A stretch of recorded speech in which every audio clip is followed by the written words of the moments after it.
अस्सलाम वालेकुम class, I am your teacher Ramiza Tahseen. Hopefully आप बिल्कुल ठीक होंगे, खैरियत से होंगे। जी हम लोग फर्स्ट ईयर के चैप्टर नंबर 6 पे हैं, security copyright and law. Previous lecture में हम लोगों ने डिस्कस किया था डाटा प्रोटेक्शन के। डाटा प्रोटेक्शन क्या होती है? अपने डाटा को हाइड करना, अपने पर्सनल डाटा को हाइड करना दूसरे पर्सन से या ऑर्गेनाइजेशन से।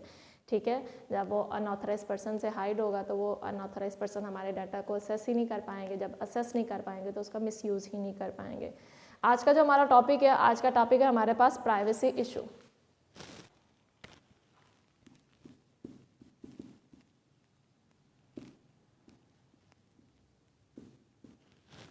जी आज प्राइवेसी इशू को डिस्कस करते हैं। प्राइवेसी इशू होता क्या है? Privacy issue means that an individual has the right to see the data collected about him. Privacy issue हमारे पास ये है कि जो इंडिविजुअल के बारे में डाटा स्टोर्ड करवाया जा रहा है, ठीक है, उस इंडिविजुअल के पास राइट हो कि वो अपने डाटा को देख सके अपने, और वो किसी भी टाइम पे एप्लीकेशन सबमिट करवा के वो अपने डाटा को देखना चाह रहा है, और वो जो ऑर्गेनाइजेशन जिसके डाटा पे काम कर रही है वो किसी भी टाइम रोक सकता है कि मेरे डाटा पे वर्किंग स्टॉप कर दी जाए। ठीक है, तो ये आपका क्या होता है? प्राइवेसी इशू होता है। जी इसको डिस्कस करते हैं। Privacy issue mean that individual has a right to see the data collected about him. means individual has a right to see data about him। हम बात करते हैं, फॉर एग्जांपल आपके पास अली है, ठीक है, अली एक इंडिविजुअल है, उसका डाटा स्टोर करवाया जा रहा है। एक ऑर्गेनाइजेशन ORG1 जो है वो अली पे काम कर रही है, अली का डाटा स्टोर करवा रही है। ठीक है, तो privacy issue means that Ali के पास राइट है कि वो ऑर्गेनाइजेशन 1 से अपना डाटा किसी भी टाइम देख सके। ठीक है, उसके पास राइट है कि वो अपने डाटा को देख सके जो ऑर्गेनाइजेशन स्टोर करवा रही है, कलेक्ट कर रही है। ठीक है, तो individual has an right to see the data collected about him. ठीक है, कि वो अपने डाटा को देख सके। उसके बाद he also has a right to submit an application to view data at any time. He has right to view data at any time, कि उसके पास राइट है भाई कि वो अपना डाटा किसी भी टाइम ऑर्गेनाइजेशन से देख सकता है। ठीक है, कि उसके लिए क्या करना होगा? उसको एक एप्लीकेशन सबमिट करनी होगी ऑर्गेनाइजेशन के, मैं अपना डाटा देखना चाह रहा हूँ। तो अली के पास राइट है कि वो ऑर्गेनाइजेशन से अपना डाटा देख सकता है, ठीक है, जो ऑर्गेनाइजेशन उसके बारे में कलेक्ट कर रही है। और उसको देखने के लिए क्या होगा? अली को एक एप्लीकेशन सबमिट करवानी होगी और वो किसी भी टाइम एट एनी टाइम अपने डाटा को देख सकता है, अपने डाटा को व्यू कर सकता है। ठीक है, he also has a right to stop the processing of his data by organization, कि ऑर्गेनाइजेशन जो इसके डाटा पे प्रोसेसिंग कर रही है, अली के पास राइट है कि वो किसी भी टाइम इस प्रोसेसिंग को स्टॉप कर दे। ठीक है, he also has a right to stop processing of his data। Ali के पास राइट है, उस इंडिविजुअल के पास राइट है कि वो किसी भी टाइम अपनी डाटा की जो प्रोसेसिंग हो रही है ऑर्गेनाइजेशन में उसको स्टॉप कर दे। ठीक है, he is allowed to claim the compensation from an organization for any kind of disclosure of data, disallowed of data। ठीक है, डाटा के किसी भी डिस्क्लोजर पे, ठीक है, डाटा लॉस्ट पे जो आपका इंडिविजुअल है वो क्लेम कर सकता है ऑर्गेनाइजेशन में कि मैंने ये डाटा आपको दिया था, आपकी वजह से ये डाटा लॉस्ट हुआ है। ठीक है, डिस्क्लोजर हो रहा है, तो he can claim in organization if data is, ठीक है, अगर डाटा में कोई भी क्लियर होती है तो वो ऑर्गेनाइजेशन पे क्लेम कर सकता है कि मेरा डाटा आपके पास था, आपकी वजह से ये डाटा स्टील हुआ है, तो वो ऑर्गेनाइजेशन पे क्लेम कर सकता है कंपनसेशन पैकेज के लिए। ठीक है, कंपनसेशन के लिए। और ऑर्गेनाइजेशन लाइक अली का डाटा स्टोर करवा रही है, तो ऑर्गेनाइजेशन के किसी भी मेंबर को इजाज़त नहीं है कि वो अली का डाटा देख सके, अली के डाटा पे वर्किंग कर सके, ठीक है, अली का डाटा डिस्क्लोज कर सके।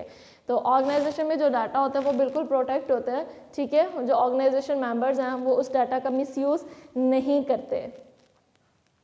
अब data using for his organisation without the permission is crime, कि ऑर्गेनाइजेशन का जो डाटा है उसकी परमिशन के बगैर इस्तेमाल किया जाए तो वो क्या होगा, क्राइम होगा। Using organisational data without its permission is crime, कि ऑर्गेनाइजेशन की परमिशन के बगैर उसका डाटा इस्तेमाल करना, ये आपके पास क्या आ रहा है, ये क्राइम आ रहा है। हमारे पास जो डाटा प्रोटेक्शन एक्ट है वो मिनिमाइज करते हैं मिसयूज ऑफ पर्सनल इंफॉर्मेशन, ठीक है, कि आपके पास जो डाटा प्रोटेक्शन एक्ट आ रहा है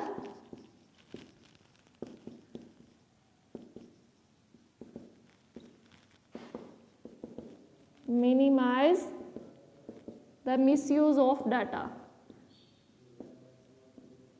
इस एक्ट के तहत जो डाटा का मिसयूज़ करता है उसको उसको क्रिमिनल करार दिया जाता है, ठीक है, और उसके लिए एक स्पेसिफिक पनिशमेंट भी होती है, ठीक है।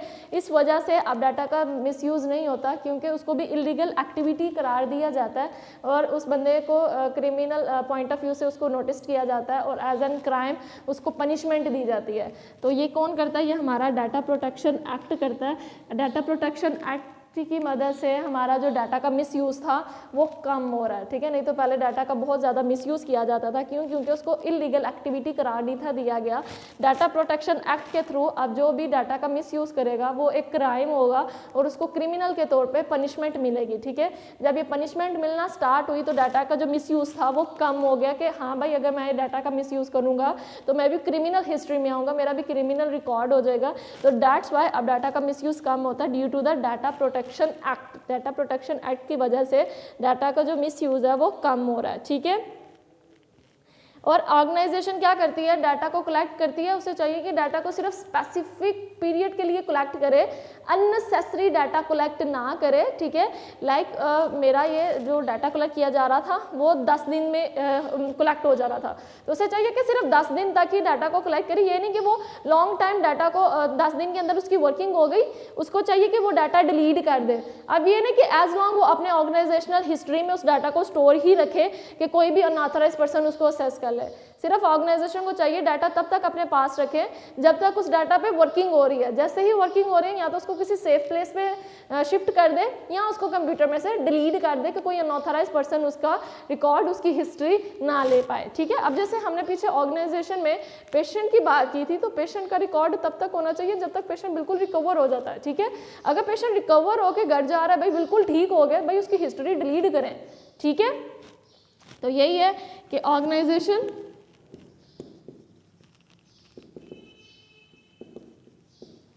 use data for specific time period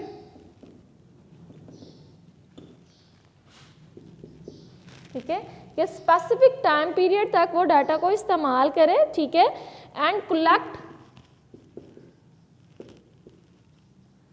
necessary data, जो ज़रूरी है सिर्फ उस डाटा को कलेक्ट करे, अननेसेसरी डाटा को कलेक्ट ना करे, ठीक है। उसके बाद इंश्योरिंग प्राइवेसी, कि हम लोग अपनी प्राइवेसी को किस तरह इंश्योर कर सकते हैं, अब उसको डिस्कस करते हैं। पहले प्राइवेसी इशू को देख लेते हैं कि प्राइवेसी इशू क्या है। भाई इंडिविजुअल के पास राइट है कि जिसके बारे में इंफॉर्मेशन स्टोर की जा रही है वो ऑर्गेनाइजेशन से अपनी इंफॉर्मेशन को देख सके, ठीक है। इसके लिए क्या करना होगा, इंडिविजुअल को अपने एक एप्लीकेशन फॉर्म सबमिट करवानी होगी और वो किसी भी टाइम अपनी ऑर्गेनाइजेशन से अपना डाटा देख सकता है। अब वो अली, जैसे अली की हम लोग बात कर रहे हैं, अली के बारे में डाटा स्टोर करवाया जा रहा है, ऑर्गेनाइजेशन 1 उसका डाटा स्टोर करवा रही है, तो अली के पास राइट है कि वो ऑर्गेनाइजेशन 1 से एप्लीकेशन सबमिट करवाए और किसी भी टाइम अपने डाटा को देख ले। और अली के पास ही राइट है कि जो डाटा ऑर्गेनाइजेशन को उसने दिया है वो उसकी प्रोसेसिंग भी स्टॉप करवा सकते हैं किसी भी टाइम के, उसके पास राइट है कि उसका जो डाटा है उसकी प्रोसेसिंग को स्टॉप करवा सकता है। अब अगर वो कोई डाटा उसका लॉस्ट होता है तो वो ऑर्गेनाइजेशन पे ही क्लेम करेगा उसकी कंपनसेशन के लिए कि ये डाटा आपके पास था, आपकी वजह से ये लॉस्ट हुआ। उसके बाद अब ऑर्गेनाइजेशन का जो डाटा है वो ऑर्गेनाइजेशन की परमिशन के बगैर कोई इस्तेमाल नहीं कर सकता। अगर कोई ऑर्गेनाइजेशन की परमिशन के बगैर उसका डाटा इस्तेमाल करेगा तो उसको क्राइम कहा जाएगा, और जो क्राइम करेगा उसको डाटा प्रोटेक्शन एक्ट के तहत पनिशमेंट दी जाएगी। ठीक है, जब ये पनिशमेंट स्टार्ट हुई तो उससे क्या हुआ, हमारे जो डाटा का मिसयूज था वो मिनिमाइज हो गया। अब ऑर्गेनाइजेशन स्पेसिफिक टाइम पीरियड के लिए डाटा को इस्तेमाल करेगी और सिर्फ नेसेसरी टर्म्स, नेसेसरी डाटा को कलेक्ट करेगी, अननेसेसरी डाटा को कलेक्ट नहीं करेगी। ठीक है, उसके बाद इंश्योरिंग प्राइवेसी की, प्राइवेसी को किस तरह इंश्योर किया जाता है अब इसको देखते हैं।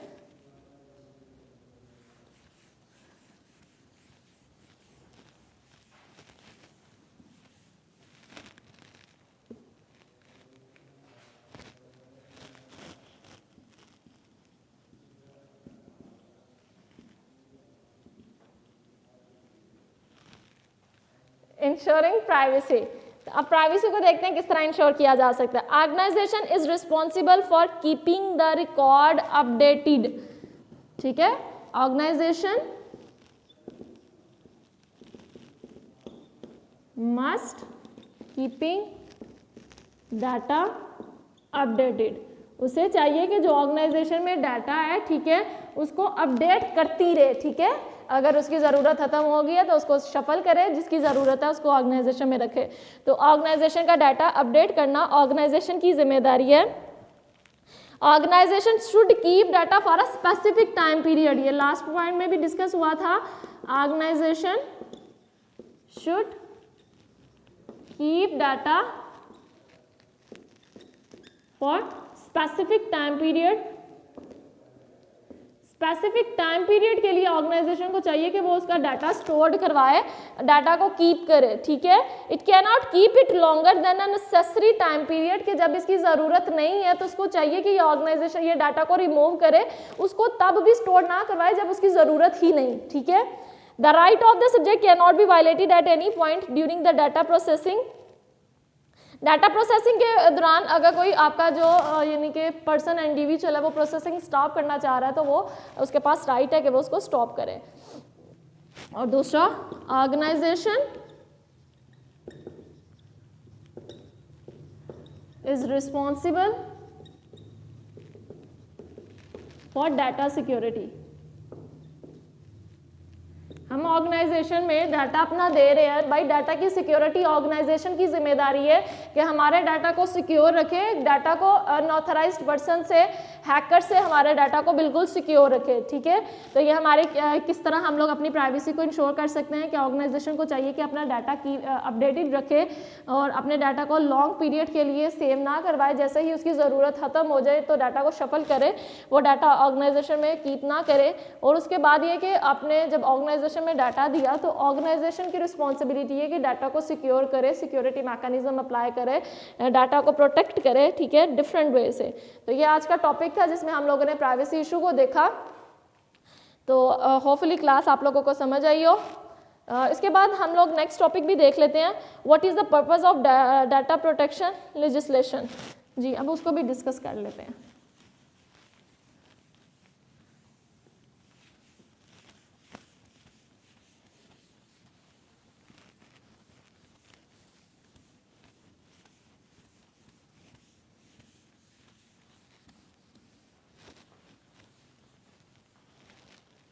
जी, नो नेक्स्ट टॉपिक है आपके पास purpose of data protection legislation. The data protection define the law that ensure the data protection. ठीक है, अब डाटा प्रोटेक्शन क्या करती है, डाटा प्रोटेक्शन लेजिस्लेशन क्या करती है, define law for data protection. और डाटा को प्रोटेक्ट करने के लिए लॉज को डिफाइन करती है। Many country have define the data protection legislations, काफ़ी सारी कंपनियों ने डाटा प्रोटेक्शन लेजिस्लेशन को डिफाइन किया, ठीक है, उनके पास डाटा प्रोटेक्शन लेजिस्लेशन को डिफाइन किया ताकि वो लॉज को डिफाइन कर सके कि हमने कौन से लॉ को इस्तेमाल करते हुए किस तरह अपने डाटा को प्रोटेक्ट करना है, ठीक है। Many countries define data protection legislation. उसके बाद नेक्स्ट पॉइंट हमारे पास आ रहा है, many advance western countries enforce his law properly. तो हमारे जो एडवांस कंट्रीज़ हैं उसमें इस लॉ को इन्फोर्स किया जाता है कि ये लॉ को फॉलो किया जाए, कोई इसकी वायलेशन ना करे, ठीक है। और जब कोई इसकी वायलेशन ही नहीं करेगा, ठीक है, तो हमारे डाटा का मिसयूज़ नहीं होगा, हमारा डाटा बिल्कुल प्रोटेक्ट होगा, उस डाटा की सिक्योरिटी इंश्योर होगी, ठीक है। और वो क्या है भाई, हमें मस्ट चाहिए कि हमारे इस लॉ को यानी कि माना जाए, ठीक है, उसकी वायलेशन ना की जाए। Data protection legislation of different country is based on some basic principle, कि हमारी जो डाटा प्रोटेक्शन लेजिस्लेशन है वो क्या करती है, बेस्ड ऑन सम प्रिंसिपल के कुछ प्रिंसिपल्स पे ये बेस करती है। अब वो प्रिंसिपल्स देख लेते हैं हमारे पास कौन से हैं, अब उन प्रिंसिपल्स को डिस्कस करते हैं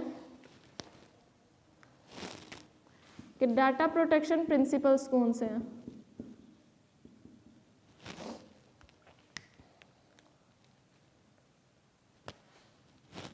सबसे पहले कि ऑर्गेनाइजेशन जो डाटा स्टोर करवा रही है वो इसका पर्पस डिफाइन करे कि किस मकसद के लिए वो डाटा को स्टोर करवा रही है।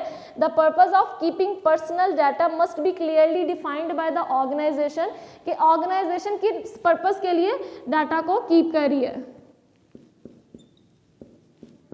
Purpose of keeping personal data, purpose of keeping personal data must be clearly defined by organization.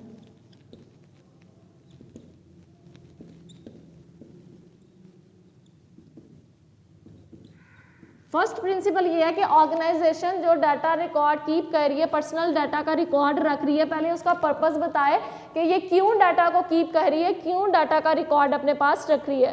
And individual about whom the data is collected must be informed about the identity of the organisation, और जिसका वो data रख रही है उस person को भी inform करे कि आपका डाटा कलेक्ट किया जा रहा है, आपका डाटा ऑर्गेनाइजेशन के अंदर यूज किया जा रहा है।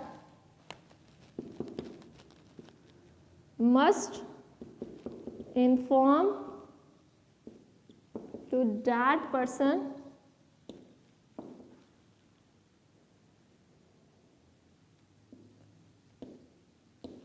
about which data is collected, कि उस पर्सन को इन्फॉर्म किया जाए कि आपका डाटा इस्तेमाल किया जा रहा है, ठीक है। लाइक आपके पास एक ऑर्गेनाइजेशन है हॉस्पिटल ने रिकॉर्ड सेव किया हुआ है अली का, ठीक है, वो एक कोरोना पेशेंट है, जैसे कि आजकल आप लोगों को पता है भाई कोरोना पीक पे जा रहा है, ठीक है, वो एक कोरोना पेशेंट है। तो अब कोरोना की मेडिसिन के लिए हॉस्पिटल ने क्या किया, अली का रिकॉर्ड यूज़ किया, अली के रिकॉर्ड पे वर्किंग की, ठीक है, रिसर्च ऑर्गेनाइजेशन ने इसको इस्तेमाल किया। तो सबसे पहले हॉस्पिटल डिफाइन करे कि वो अली का रिकॉर्ड इस्तेमाल कर रही है कोरोना वैक्सीनेशन के लिए, कि कोरोना की वैक्सीनेशन ले सके, तो वो अली का रिकॉर्ड स्टोर करवा रही है, ठीक है, रिकॉर्ड पे प्रोसेसिंग करिए। दूसरा, अली को इन्फॉर्म भी करे कि अली आपके जो डाटा है, आपके डाटा पे प्रोसेसिंग की जा रही है ताकि हम लोग इसके लिए वैक्सीनेशन दरियाफ्त कर सकें, ठीक है, आपके डाटा पे प्रोसेसिंग की जा रही है हॉस्पिटल में, ठीक है। तो ये है कि आपने सबसे पहले उस ऑर्गेनाइजेशन अपना पर्पस डिफाइन करे कि वो किस पर्पस के लिए उसका रिकॉर्ड इस्तेमाल कर रही है। दूसरा, जिसका रिकॉर्ड इस्तेमाल किया जा रहा है, जिसके डाटा पे प्रोसेसिंग की जा रही है, उसको इन्फॉर्म भी करे कि आपके डाटा पे प्रोसेसिंग की जा रही है। तो ये हमारे पास है डाटा प्रोटेक्शन लेजिस्लेशन और उसके प्रिंसिपल्स हैं हमारे पास। होपफुली आप लोगों को लेक्चर की समझ आई हो। अल्लाह हाफिज क्लास। वीडियो पसंद आई तो लाइक करें, अपनी राय कमेंट करें। ऐसे ही मजीद वीडियोस के लिए हमारा चैनल सब्सक्राइब करें और बेल का आइकन दबाएं ताकि आपको हर वीडियो का नोटिफिकेशन मिलता रहे।